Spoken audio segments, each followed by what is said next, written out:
বস, আজকের খবরের hit metre একদম 100% ক্রস করেছে। একদিকে রকি ভাই ইয়াশের টক্সিক সুনামি, তো অন্যদিকে মিস্টার পারফেকশনিস্ট আমির খানের অবিশ্বাস্য কামব্যাক। আর সাথে থাকছে রাজামৌলির মাস্টার প্ল্যান থেকে শুরু করে শাকিব খানের গোপন মিশন। সব মিলিয়ে আজকের ভিডিওটা হতে যাচ্ছে 100% পিওর ব্লকবাস্টার।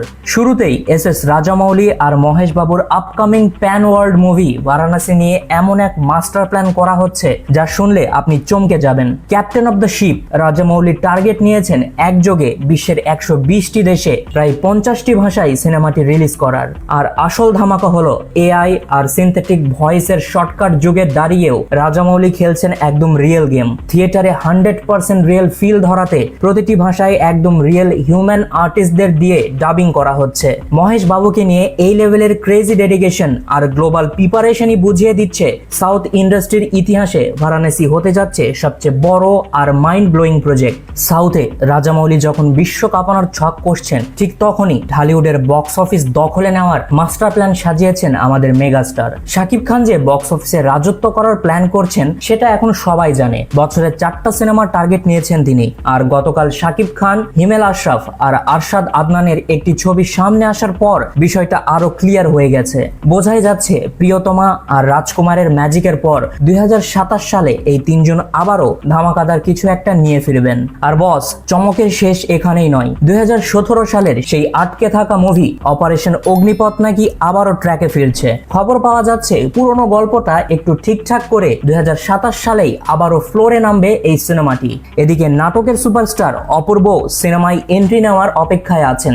একসঙ্গে তার 4টা সিনেমা নিয়ে কথা চলছে। তবে তিনি এখনই কিছু ফাঁস করতে চান না, কারণ তিনি চান না দর্শকদের আস্থার জায়গাটা নষ্ট হোক। ওটিটি প্ল্যাটফর্মে তিনি তো অলরেডি হিট, এবার বড় পর্দায় তিনি দর্শকদের মন জয় করতে পারেন কিনা সেদিকেই সবার নজর। শাকিব খান তো 2027 মিশন নিয়ে এগোচ্ছেন, কিন্তু ওদিকে বক্স অফিসে অলরেডি তাণ্ডব শুরু করে দিয়েছে রকিং স্টার ইয়াশ। কোনো পার্ট 2 বা সিকুয়েল ছাড়াই যে শুধু একটা নতুন গল্প দিয়ে বক্স অফিসে আগুন লাগানো যায় সেটাই যেন ইয়াশ প্রমাণ করে দিলেন। টক্সিক সিনেমার তেলুগু ইভেন্টে দর্শকদের যে পাগলামি দেখা গেছে তাতে ক্লিয়ার তেলুগু দর্শকদের কাছেও তার ক্রেজ এখন একদম তুঙ্গে। বস, ভেতরের খবর শুনলে চমকে যাবেন। শুধু তেলুগু ডিস্ট্রিবিউশন রাইটসই বিক্রি হয়েছে 120 কোটি টাকায়। মানে সিনেমাটি হিট হতে হলে ওখান থেকে 200 কোটি টাকা তুলতে হবে। তবে বস, চারিদিকে যে লেভেলের হাইপ তৈরি হয়েছে তাতে মনে হচ্ছে সেখানকার লোকাল বড় স্টারদের মতোই বিশাল একটা ওপেনিং পাবে এই মুভি।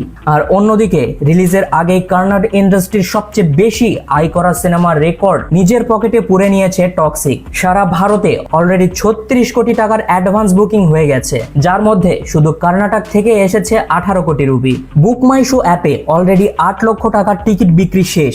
হিসেব বলছে প্রথম দিনেই 100 থেকে 120 কোটি টাকার বিশাল একটা ওপেনিং নিবে এই মুভিটা। বিশেষ করে হিন্দি ভার্সনে দর্শকদের ব্যাপক চাহিদার কারণে বিভিন্ন প্রেক্ষাগৃহে ভোর 6টা থেকে শো শুরু করা হচ্ছে।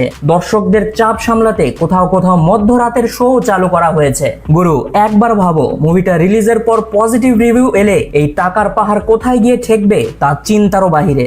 ইয়াশের সিনেমা মুক্তির আগে যেখানে কোটি টাকা তুলছে, সেখানে টলিউডে চলছে উল্টো খেলা।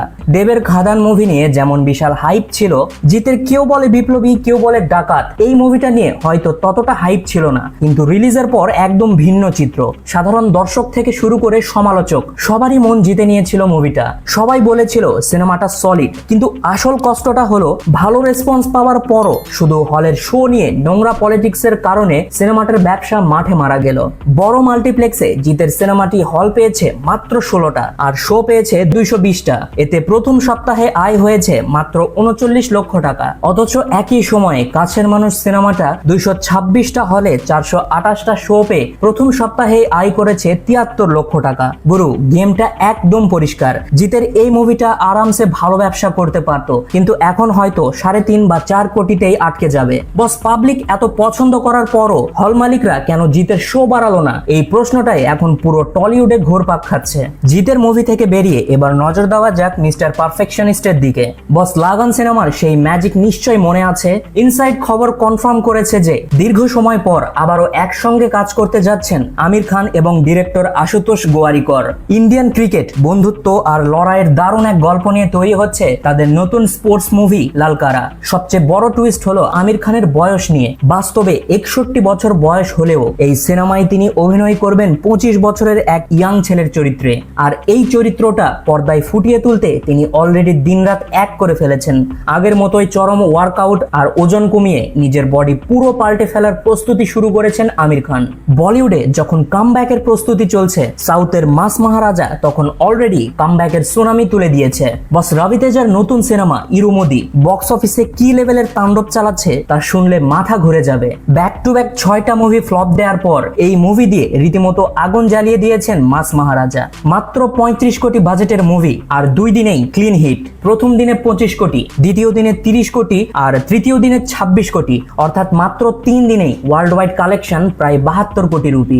যে লেভেলে তাণ্ডব চলছে তাতে পঞ্চম দিনেই নিজের ক্যারিয়ারের প্রথম 100 কোটির ক্লাবে ঢুকে পড়বেন রবি তেজা। তো গুরু, আজকের কোন আপডেটটা আপনার কাছে সবচেয়ে বেশি ফাটাফাটি লেগেছে জলদি কমেন্ট বক্সে আগুন লাগিয়ে দিন। আর ভিডিওটা ভালো লাগলে জাস্ট একটা লাইক ঠুকে দিন আর চ্যানেলটাকে সাবস্ক্রাইব করে পাশে থাকা বেল আইকনটি বাজিয়ে রাখুন। তো বস, দেখা হচ্ছে আগামী কোনো ভিডিওতে। Till then, signing out.